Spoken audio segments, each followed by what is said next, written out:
7, 6, 5, 4, 3, 2, 1. The History with Jackson podcast. Hello and welcome to the History of Jackson podcast, the podcast where we bring up-to-date historical research to you in an accessible and digestible way. So hello and welcome back to the History of Jackson podcast, and today we are starting our We Have Ways Festival special series, and we begin with Roger Moorhouse. How you doing, Roger? Hi Jackson, how you doing? Thanks for having me on.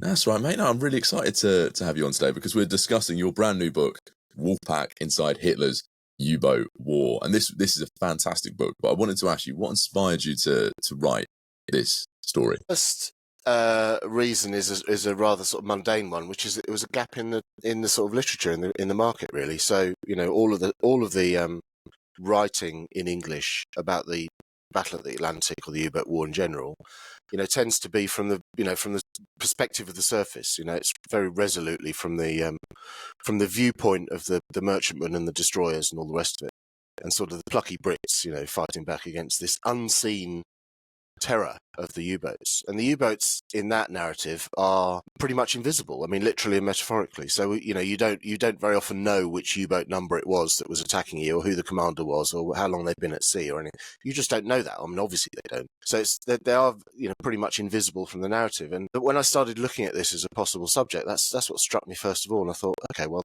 there's an obvious gap there to flip the perspective and to try and tell it from the perspective of the U-boat crews. And essentially that's what I did. And a change of perspective brings with it a whole new raft of questions, and then a whole new raft of answers. And before you know it, you've got a new view on things. So that's what I did. And actually, once I'd started looking at it, I'd already started doing the research. Funnily enough, I had lunch with my in-laws. And my mother-in-law sort of blurted out that, oh yeah, she said, oh, my uncle was in the U-boats. And I kind of went, like, really? I've never heard that before. Yeah, my uncle was in the U-boats. Yeah, and he survived, and he was damaged by that for the rest of his life. She sort of said in a kind of airy way. He spent the rest of his life in psychiatric institutions. And I kind of went, like, wow. I did try and sort of research a bit more into that, and got up against the brick wall of German archives and so on. But, that piqued my interest more as to, what was it like? How grim was it for ordinary German submariners? And as you'll see in the book, the answer is it was pretty grim. It was really nice to read a human side to this conflict, because often, past 80 years, a lot of the early scholarship demonized the Nazis, and having that human side to it is really interesting. So why is it important to cover the human aspect of that? It's something I always think that history is about, humanity and human endurance under great strain, or whatever it is. So to me, I think the human element should always be to the fore in what we do. That's kind of my baseline. If you look through my previous books, that's always how I tend to approach things. I do love a personal account. I love a memoir account. I love a diary. So I read those through and I think, what can I use out of here? And very often, I joke about it, but if the more horrific the account is, so I'll read something and it kind of makes you wince. But then there's a little bit inside of me goes, yes, I'll use that. So that I do always put sort of humanity at the centre of things. But I think to your point specifically, it's interesting on the U-boat war because there was a period where it was kind of presented, I suppose, at least in the popular mind, in a relatively sympathetic way. And particularly early on, if you think of a film like The Enemy Below, which came from a novel. And it was a novel by someone who had served, incidentally, not in the U-boat force, but in the destroyers. I've forgotten the name of the author now, but anyway, it was made into a very successful film with Kurt Jürgens, and that actually presents the U-boat arm in a relatively, I wouldn't say positive, but sort of sympathetic and human light. And then I think, as sort of our knowledge of the atrocities and sort of depredations of the Nazi regime in general has grown. I think the assumption has been made that, they must have been, just as sort of complicit or just as brutal and prone to atrocities and all that sort of thing. And that, incidentally, is the assumption of a lot of the shipwrecks during the war itself.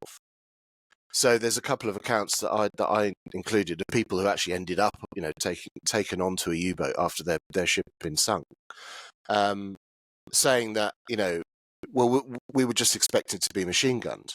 And in a way, that's a result of the sort of, certainly the propaganda, but it's also the dehumanization of the enemy, which in warfare you have to do, right? You have to portray the enemy, rightly or wrongly, either as truth or fiction, as animals, beasts, otherwise you can't fight them. You can't sort of, it's much harder to kill someone if you can see their fundamental humanity and all the rest of it, right?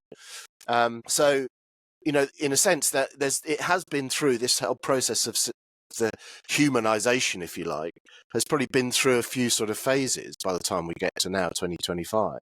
Das Boot obviously helped in the 1980s. That was very, that was a sort of a high point. But to revisit this now and look at it from their perspective, it does humanize it, and I think that's a necessary corrective, a necessary sort of contribution, and it does open up. I think what's quite revelatory is actually how clean the war was, because it certainly struck me. I mean, I go where the evidence takes me, and this does appear, I think, to be absolutely the cleanest theatre of World War II. And I've worked with some of the the less clean, so it's not like I'm trying to whitewash anybody, but that's where the evidence has taken me. No, I certainly agree. When I was reading through, thinking, this is completely the opposite of what I've expected from a World War II conflict. And I think a lot of that comes from Donitz himself. So why does he want this unit to be cleaner and perhaps have higher moral standards than what's elsewhere? It is peculiar. Donitz is as we know, was a convinced Nazi. I mean, he adored Hitler. He thought Hitler was, the Messiah sort of thing. And of course, he succeeded Hitler as well, essentially as Reich's president. But essentially, his was the short-lived continuity government after Hitler committed suicide. He is a very interesting character in that respect, and we shouldn't lose sight of the fact that he is a pretty fanatical Nazi. But at the same time, he's a fanatical sailor. That's his life. That's what he's been in. He's been in the Kriegsmarine, the German Imperial Navy before that, all his life. And he, I suppose, in a way that a Royal Navy, comparable sort of Royal Navy admiral or whatever would see it. That the Navy is absolutely, it's the senior service. Its ethos is absolutely, copper bottomed. It has copper bottom morality, all of that stuff. So although he is a convinced Nazi, he's quite happy to sort of, essentially keep all the organs of indoctrination to a large extent at arm's length. And as I say, that's not to do with any sort of oppositional tendencies at all, because he hasn't got that in him. But in a sense, he sees all of that as superfluous. We don't need that, because we're the Navy, we're the senior service. All of my men are going to do the right thing, which he sees as in the service of Germany. They're going to do the right thing because that's who we are. That's what we do, and that's the sort of caliber of men that we have. So he saw all of that indoctrination stuff basically as being superfluous and unnecessary. So it's not oppositional at all. In a way, it's the opposite. He made this assumption that it was not necessary for his troops, for his men. So it's quite a sort of nuanced explanation, but the evidence is there. That he had these sort of indoctrination office in the based in the various naval bases they had, but they wouldn't allow them to ride along on U-boats, for example. They were pretty much emasculated. They weren't allowed to do what they wanted to do. And at first sight, you might think, well, that's kind of oppositional behaviour, but it's not. It's actually coming from the other end of the spectrum, kind of weirdly.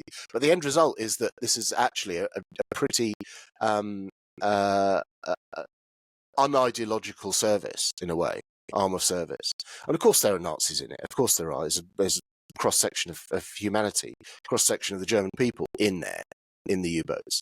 But there's none of that sort of active promotion of Nazi ideals and Nazi ideology, because it's essentially been sort of strangled by Donitz himself.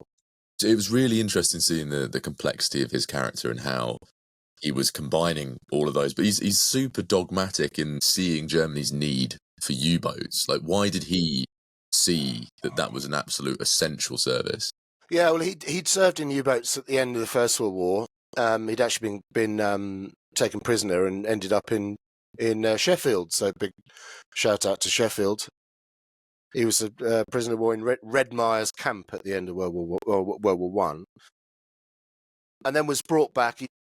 He served in the Kriegsmarine General, the interwar navy, as such as it was always convinced. He said to his bones, he said he was a submariner. Was always convinced of the utility of the U-boat, which weirdly, in retrospect, a lot of his fellows, and not least Hitler himself, failed to see. So for most of his career, and he's put in charge of the U-boat arm in, I think, 1935, and starts very swiftly building up the U-boat arm again.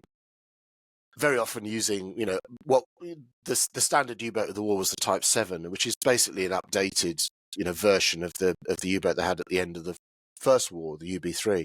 So, it wasn't a massive jump step in sort of technology. It's still quite a primitive machine. But he starts sort of building them up as best he can. But he's in that sort of perennial struggle, as many others were in the Third Reich, for resources. And he fails to really convince the Nazis, his fellow senior Nazis, to convince them of the utility of the U-boat in a coming war. And he complains later on in his memoir that they were all continentally obsessed. He says, obsessed with the continent, so obsessed with the land war, obsessed with all the stuff we know about Lebensraum, the war in the East, all of that territory off the Soviet Union, all that sort of thing. So obsessed with that war and that theatre and that prospect, and didn't really see that the U-boat arm was the ideal tool to basically emasculate Britain, which I think it could have been. Consequently, when they go to war in 1939, Donitz has a sum total in terms of ocean-going combat U-boats of 27 U-boats, which is like, to me that was a shock. I thought, well, they had hundreds, didn't they? So 27, which is, that's barely enough to sort of put a chain across the western approaches. Perennially sort of underfunded and undersupplied with materials and underappreciated to a large extent by his own fellows. Until about 41, where he's actually scoring really good numbers, or his commanders are scoring really good numbers against the British. There's this. I think there's a memo goes out from Hitler saying, yes, we're going to, essentially Donitz can have everything that he wants, right? And what he wanted was what he called a 300 U-boat force, which a total of about 300 U-boats, and that doesn't mean 300 at sea at any one time. It meant 100 would be at sea, 100 would be refitting and victualling and all that in port. And then 100 would be going in between the two. But it meant that you could have 100 at sea at any one time. And he said that was a sort of an optimal situation. He doesn't get that until the middle of 1942, by which time, of course, Allied countermeasures, Enigma, the technological advance that the Allies very quickly enjoyed, all of that kicks in. And the window of opportunity that Donitz once had has long since gone. So this is the sort of overarching story that, there was a tiny window. But it was 1940, 41, certainly before the Americans come into the war. And when they had the sort of tactical advantage, which was then, they didn't have the numbers. And by the time they had the numbers, they no longer had the tactical advantage. So this idea that, the U-boat war was a close run thing, which is largely the result of, one line from Churchill's memoir, I think is vastly overplayed, because it really wasn't. And if you certainly look at the back end of the war, 42 onwards, the U-boats are basically being absolutely hammered at every turn.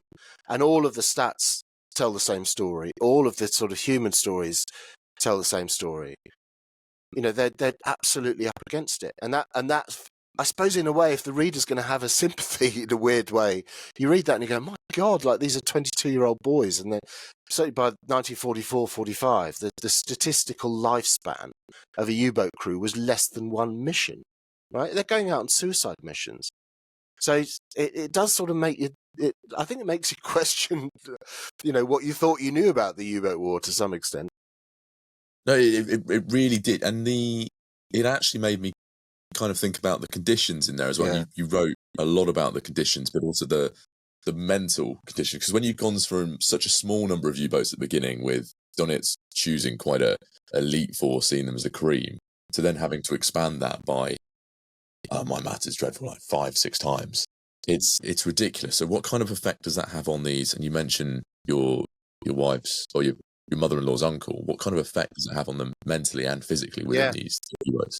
I mean, actually, the conditions more generally, it's sort of independent, really, of the numbers, to be honest, because the conditions are, a result of 50 men being cooped up for 8 weeks in a Type 7 U-boat, the sort of workable, livable space of which, if you imagine, I mean, it's 750 tons displacement, which doesn't mean much to anybody. But if you imagine 2 tube train carriages, right, that's what it is. And that's 50 men. Plus engines, torpedoes, food, all the gubbins that we know that goes on in a U-boat, and 50 men for 2 months.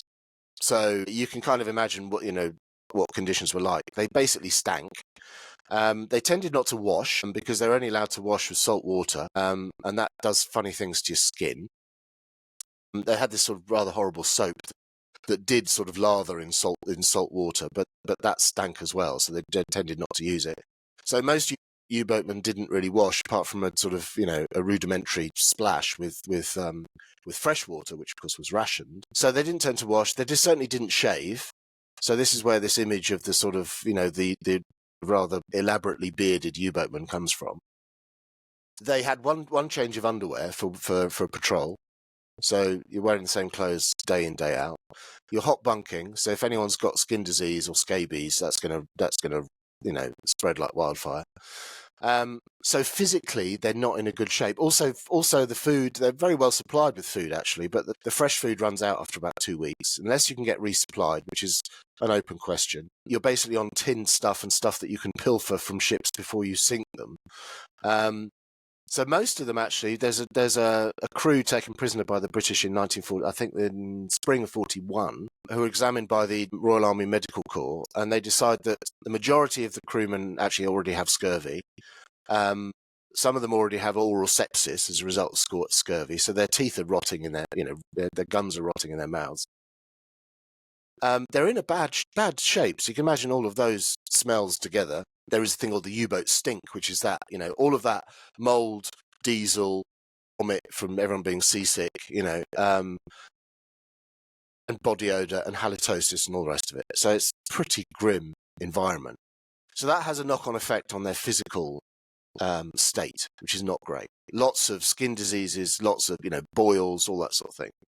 And to go back to your question, the psychological state, I think also is extremely bad. This is something that the Nazis the Nazi regime tended not to want to talk about, because it rather cuts against their sort of traditional view of the sort of the martial dash and the sort of the model manly soldier of the Third Reich sort of thing.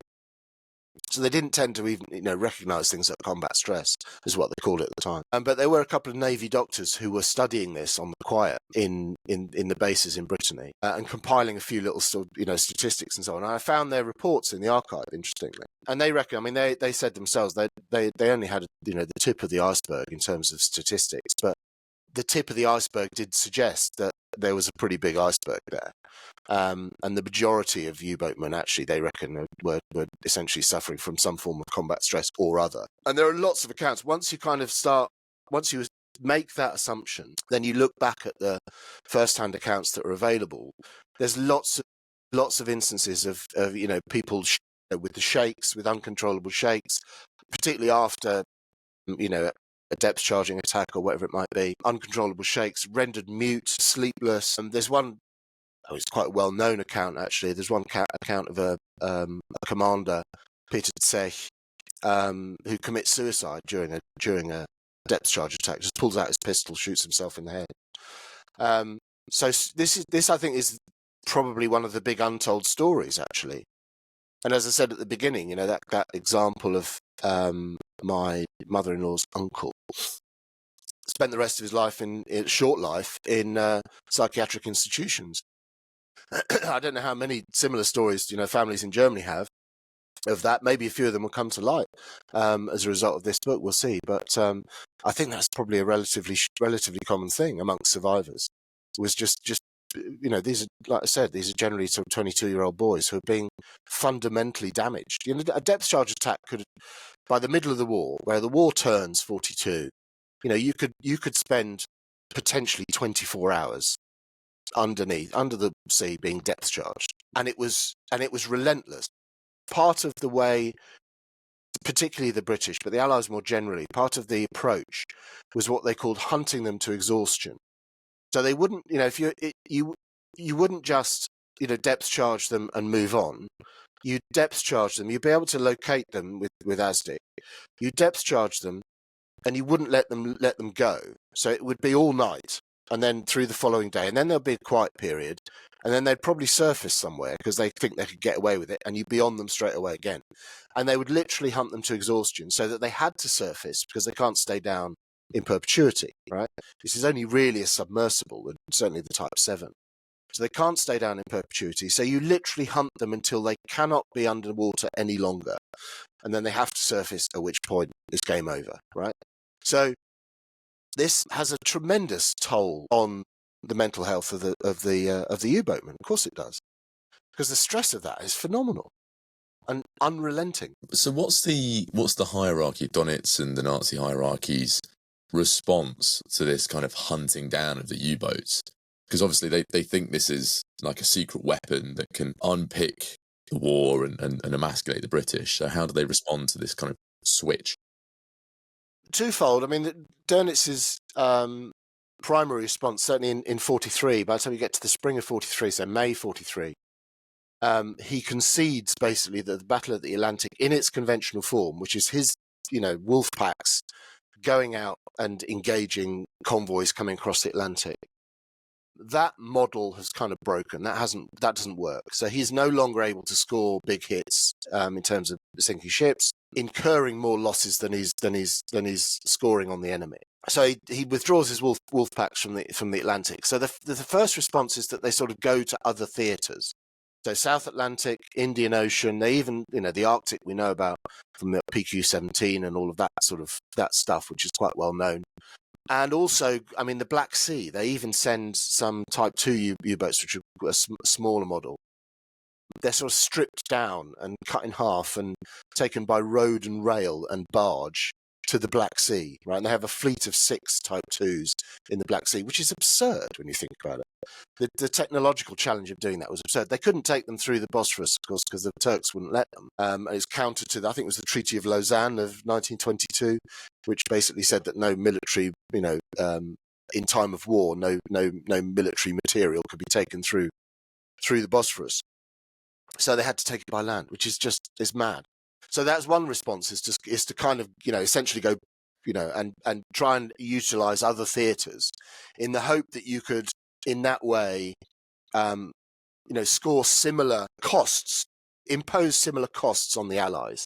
Of course, the problem is that, you did sink a few ships in South Atlantic or on the Indian Ocean, but the costs in terms of logistics of being there and supplying U-boats in the Indian Ocean are just as great to you as they are to the Allies to get trade from there. So, that didn't really work out in the grand scheme of things. And secondarily, in terms of response, there's this sort of promise, and he says this when he gives the order to withdraw the Wolfpacks in 43. He says that, specifically makes the case that the Allies have this technological advantage, which is through, he didn't know about Enigma, obviously, but through, some of the changes that they'd made. Certainly using like spigot mortars versus Depth charges, they're much more like these Hedgehog, which is a spigot mortar, much more effective, about 10 times more effective than simple depth charging was. Not quite as terror-inducing, but much more effective at actually sinking U-boats. But particularly the use of aerial radar, so they knew that, like the Germans knew that the British were using radar very effectively. So attack from the air became much more common than seaborne attack, much more effective. So he promised, we'll come back when we've got, anti-radar technology, and we've got, better U-boats and better ability to submerge, and we can stay submerged longer. And they do put an awful lot of money, an awful lot of effort into, the new generation of U-boats, which is these Type 21s and Type 23s, neither of which make any impact on the war at all. And consume enormous amounts of money and steel and everything, and energy. So that's the German response. So it is, I suppose, it's understandable in the circumstances and logical, but the end result, particularly the Type 21s and Type 23s, is, they're like V weapons, but without the boom. I mean, there's no, it's all the technology, and they do certainly point the way to the future. Certainly the Type 21s do, but there's no effect. I mean, none of them actually, see combat. So yeah, it's quite interesting how the response, flawed. I think, in one word, the response was flawed. I think what adds to that idea of them being flawed, as well as the actual U-boats themselves, they seem to be incredibly, and their weaponry as well, incredibly unreliable. Yeah. So why are they sending these men out in boats with weapons which they know don't work? Yeah, I mean, particularly at the beginning of the war, the first, what would it be? Probably a year and a half of the war, 18 months of the war. They had what they called the torpedo crisis, because it was estimated that at least 1 in 3 torpedo firings failed. So either the thing went but it didn't detonate, or it went and it just went off course and got lost. Or sometimes they had acoustic torpedoes as well, so they'd follow the engine sound or propeller sound. So by the time they've got those, they were worried that if that malfunctioned, it would come right the way around and hit yourself. It's quite, that's not a great scenario. So yeah, they did have profound technological problems. I mean, the Type 7, for what it is a brilliant machine. I think it reminds me in a way of the T-34 tank, the Soviet tank of the war, which was a bit of a sort of it's a bit of a tractor. It's kind of quite basic technology. It doesn't mess about, but it doesn't have many bells and whistles, but it can be produced relatively quickly, and it's pretty effective. And if you can produce enough of them, you can stay in the fight. And that's certainly the way the Soviets viewed the T.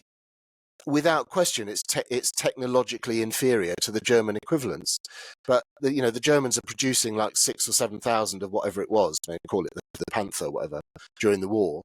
The Soviets are producing 6,000 or 7,000 T-34s per month, right? So who's going to win? And I think to a point they kind of adopted the same technology, same idea with the Type 7, because it is primitive. It's a relatively primitive thing. But then they stopped halfway through and they thought, okay, that's not working, so let's put all of our energy into some sort of revolutionary new model. But those never see the light of day. So actually, in retrospect, you would have done better just to stick with the T-34, stick with the Type 7, and just keep producing them, as many as you could, as fast as you could. But for reasons unknown to us, they chose the other.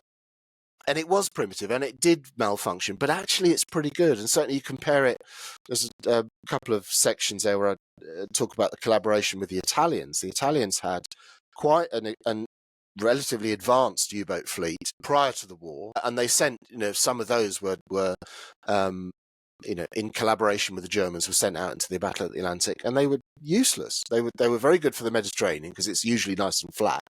They weren't good for the open Atlantic, so they tended to get swamped. And as soon, U-boats that get swamped inside, it's never a good look, because the batteries get swamped and then they short out, and then you can't operate at all. So yeah, the Italian counterparts, which were supposedly more up to date than Type 7s, actually didn't function as well. So it's a kind of weird thing. They had certainly had their technological issues, but all in all, I think that, those Type 7s particularly, and then there was a later variant like Type 9 is a larger one. Actually, it's a pretty good weapon. And it was interesting seeing that difference between the Italians and the Germans as well, particularly in attitudes. But you also have the Japanese as well. Is that collaboration between the Germans and the Japanese in terms of U-boats as effective? Yeah, that's a weird angle.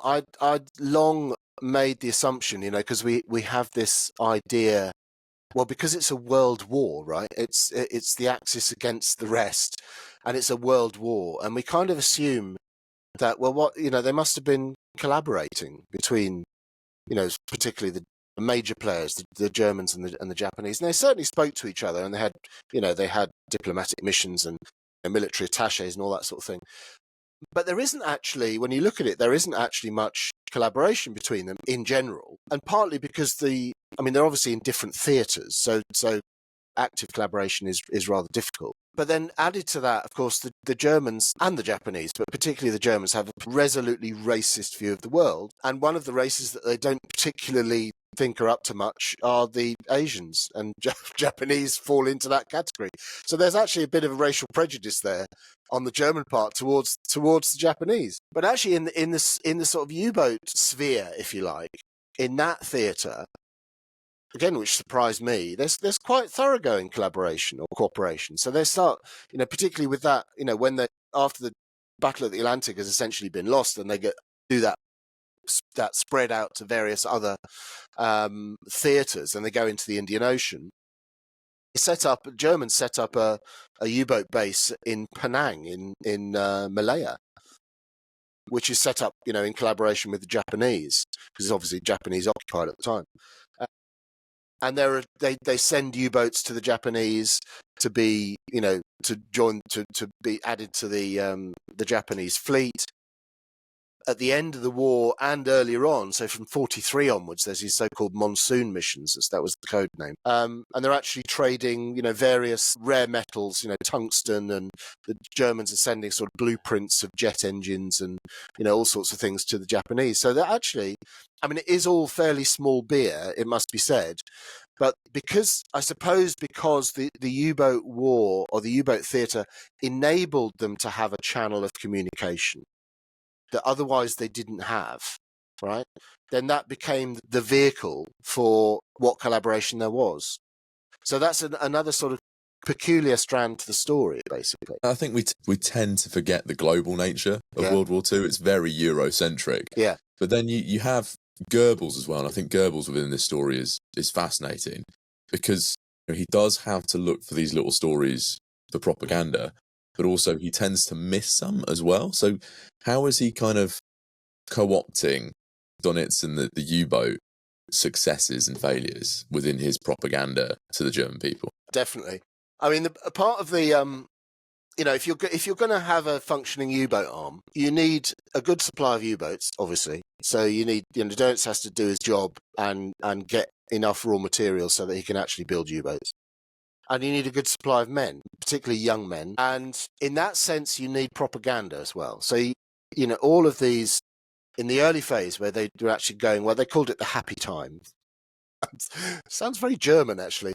A very German concept of the happy. Now we're having the happy time. But they called it the happy time in the beginning of the war, when they're scoring good numbers against the British and others. And all of those aces that sort of came back with huge figures. So on some patrols, they were sort of sinking 40 or 50,000 tons, which is huge. And they'd come home and they'd be, have honours bestowed upon them. They'd sort of laden with medals and have lunch with Hitler and all this sort of thing.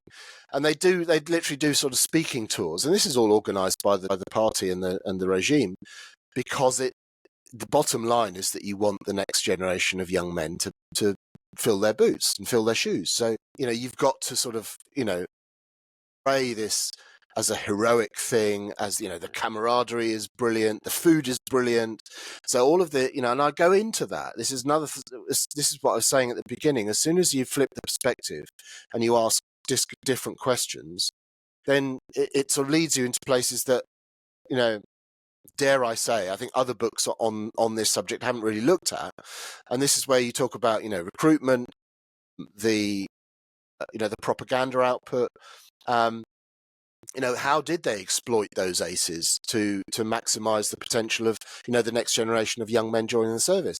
And there's a couple of sections where I talk about the, articles in the German newspapers, basically puff pieces, talking, interviewing these boys, and they are boys. How do you think? How's it all going? How much are you enjoying the camaraderie? And there's one point where they say, they can't wait to get onto a U-boat and all this stuff. After all, what could go wrong? And you're kind of going, what? Have they told you nothing? So yeah, of course, this is all Goebbels' work as the Minister of Propaganda.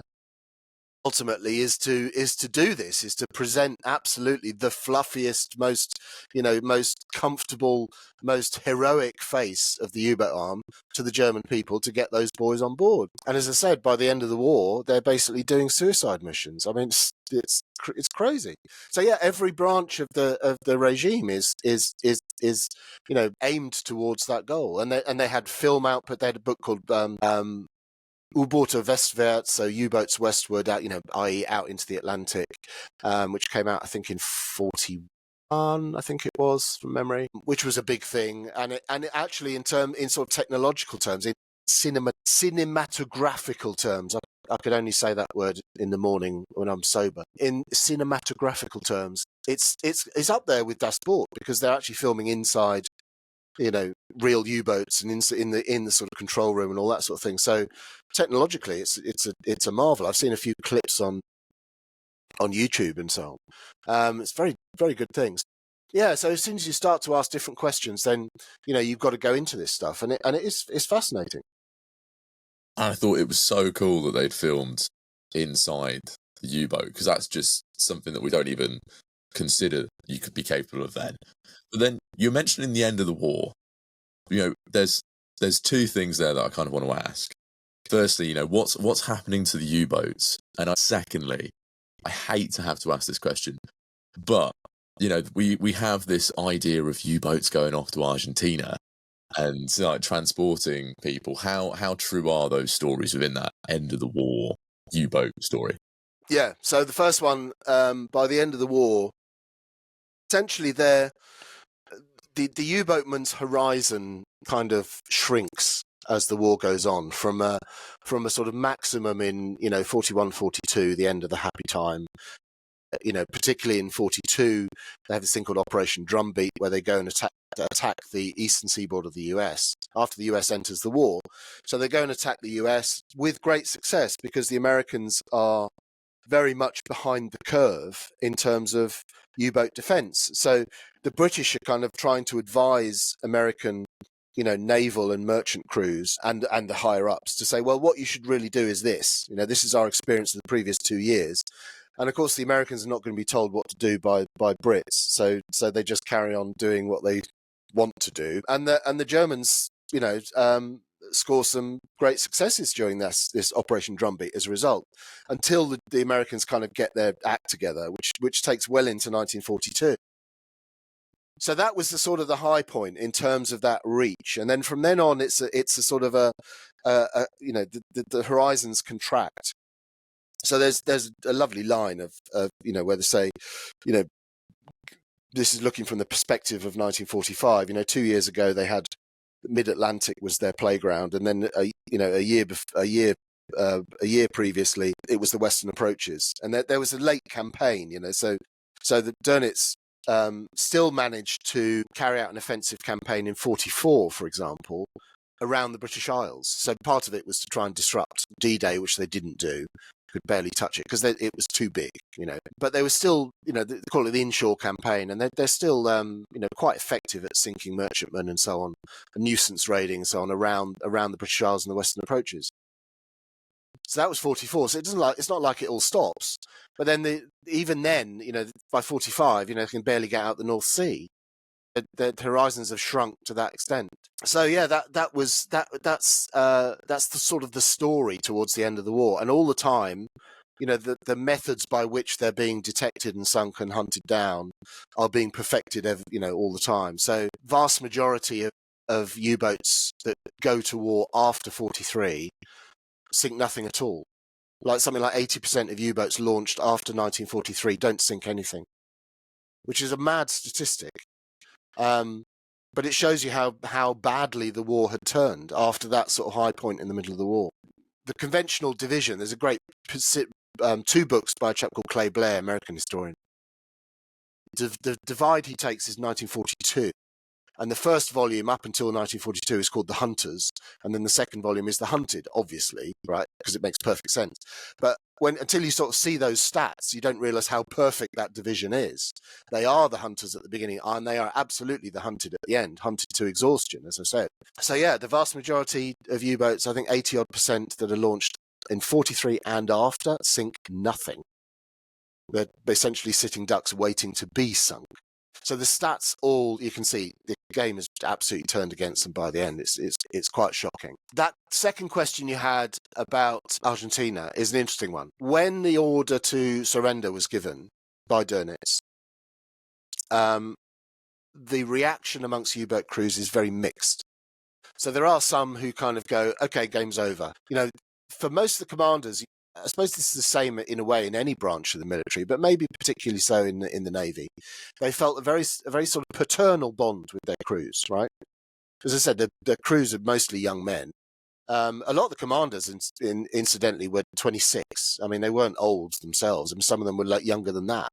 But they felt a sort of paternal bond with their crews. So a lot of them said, well, okay, the war's over. Now my concern is to take care of my crew, to get my crew somewhere safe. So some of them sort of go to Sweden, for example, a neutral country. Head for Sweden. We can go get. Won't have the humiliation and the potential peril as well. Bear in mind what the propaganda said about dehumanizing the enemy and all that. The potential peril of surrendering to the Allies, because you never know what might happen to you. So yeah, some of them tried to get to neutral states. A lot of them comply. A lot of them scuttle their vessels and just comply. Some of them tried to get to neutral states. 2, one of which was U-977, famous one, went to Argentina. So they're already in mid-Atlantic when the order comes in to surrender, and their response is basically sod that. Right? I'm not doing that. And it's quite weird because both of them say, oh, we consulted with the crews, like it was kind of a democratic exercise, which is interesting in a dictatorship. I don't know, these are young men who are in the service of a dictatorship and have been raised and educated in a dictatorship, and yet they're acting in kind of spontaneously democratic manner, which I think is quite interesting as a phenomenon.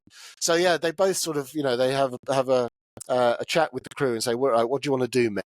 I said, well, let's just go somewhere where is neutral. And they thought Argentina was neutral. It actually wasn't. It was declared war, I think, in about February of 45. But they thought it was sympathetic, and they thought they would get more of a sympathetic treatment. The further away from the sea lanes and the stuff that they had been doing collectively for the previous 5 years, they thought the better. So two U-boats did get to South America and were interned. And there's all these stories, of course, as you say, about what they were hiding, what they were carrying with them, blah, blah, blah, blah, blah. Were they taking, Hitler and Eva Braun, stuffed into the torpedo tubes to a new life in Argentina? Of course they're not, because as we know, that's a load of old nonsense. And actually, the guy that commanded U-977, his name's Heinz Scheffler, he actually laughed about all of it. He was asked about that at the end of his life. He said, were you actually carrying? And he just laughed. He said, that's ridiculous. And the main point about those missions, self-imposed though they were, right? The main point about them is the feat of seamanship that it took for them to get to South America. One of those two, I forget which one it was, spent, I think, 66 days underwater, which for those days, with a snorkel. So this is one of the later developments that kind of changes the game, is the development of the snorkel. Makes conditions for the U-boatmen actually worse than they had been before. We talked about how grim it was. The use of the snorkel, if anything, made it worse. But it made them marginally safer, and they could operate for a bit longer. But it made conditions in the U-boat worse, because very often the exhaust would vent into the boat. So you've got exhaust fumes, carbon monoxide, not great. All of that it used to monkey with the air pressure as well. So if the valve sort of shut off, and then the air pressure would either rise or fall accordingly. So very often they find their eyeballs bulging because it's horrible. Snorkels were not a great thing for the average U-boatman. So yeah, one of these vessels spent 66 days submerged, which is astonishing. They did have to watch the mold growing up the inside surfaces of the U-boat. So the key thing from this story to take away is that was a remarkable piece of seamanship by all concerned to get themselves to South America to surrender to the Argentinians. The story is not about people escaping, because it didn't happen. Yeah, when I was reading about the conditions with the snorkel, originally I was like, I wouldn't want to be down there, and then with the snorkel, I was like, I certainly definitely wouldn't want to be there. Yeah. And there's that great story. It is speculative, but there's that great story of them. They discovered a U-boat wreck. Divers discovered it in the 90s, I think, off the American East Coast. And it was basically on the bottom and pretty much intact. And when they got access to it, they realised that all the men were lying in their bunks, and they no one was kind of clawing at the conning tower or whatever. They were all lying in their bunks. They thought, logically, what has happened here? And there is a school of thought that says maybe because it had a snorkel, that vessel had a snorkel, went missing in 44 or whatever. And there is a theory that says that they all died of CO poisoning. So they all sort of lay down and went to sleep. And then the boat just kind of, sank to a halt, which is I suppose in the circumstances, maybe it's a better way of going than almost any of the other ones, but it's still kind of weirdly grim. Yeah, and especially with some of the implosions, and breaking in half. But I think this is a nice point now, Roger, to ask you our final fun questions we do for all guests on the podcast. You run your history book review podcast with Antonio, the History Book Buffs, and I wanted to ask you, what's your favourite history book? I've probably got a few, but my sort of standard answer on this is the one I've had for years, is Black Sea by Neil Acheson. And we were talking actually before we switched on, Jackson, weren't we, about journalists doubling as historians? And this is a great example. I mean, Neil Acheson, a great friend of Eastern Europe, an expert in Eastern. He was a journalist, I think, for The Observer, I think it was, back in the day. And he wrote this book, Black Sea, which I think came out in the mid-90s. And I remember reading that and it just being kind of revelatory. He just travels around the Black Sea. And I think he did a lot of trips around there as well. So a lot of it is kind of travelogue, meeting people and talking to people and going to museums and so on. But in the process of doing that, he talks about the history, the rich history, and horrible history in a way of that region, the sort of the Parthians and the Scythians and, all of those various tribes, and then bringing it right the way up to modern day. And, a lot of it, presaging what's going on now, the sort of rivalries between Russia and Ukraine and so on. Brilliant book, beautifully written, beautifully conceived. Yeah, I mean, that's my stock answer on that is always Black Sea by Neil Acheson, because it's very ambitious and it does something really fresh and really new, and it does it really, really well. I think that's a really nice answer. Thank you for sharing that with us. And then obviously people are going to want to go and grab a copy of Wolfpack. So where can they go? Yeah, well, it's out 9th of October. So depending on when we go out, then, bear that in mind. Either you can say it's out now or it'll be out in a couple of days, however we go. But the usual places, hopefully it will be on every bookshelf in every bookshop in the country. But yeah, it's readily available. I'm going to be at We Have Ways, as we know. I'm going to be doing quite a lot of publicity for this autumn, which is great. I think publishers have done a great job with that. Really pleased. And so I'm going to be out and about. So, you can look at my website, rogermoorhouse.com. Got a little events tab there. You can look at that and see where I'm going to be. If you want to come and see me and, tell me about Grandpa and his tribulations and get a signed copy. Quite happy for that. Either way, the usual suspects, Amazon and all the rest of the Waterstones, look at the events page and come and see me in person. Love to. Fantastic. Well, I'll make sure they're all in the description below. But thank you very much for coming on, mate. My great pleasure. Thanks, Jackson. 10, 9, 8, 7, 6, 5, 4, 3, 2, 1. The History with Jackson podcast.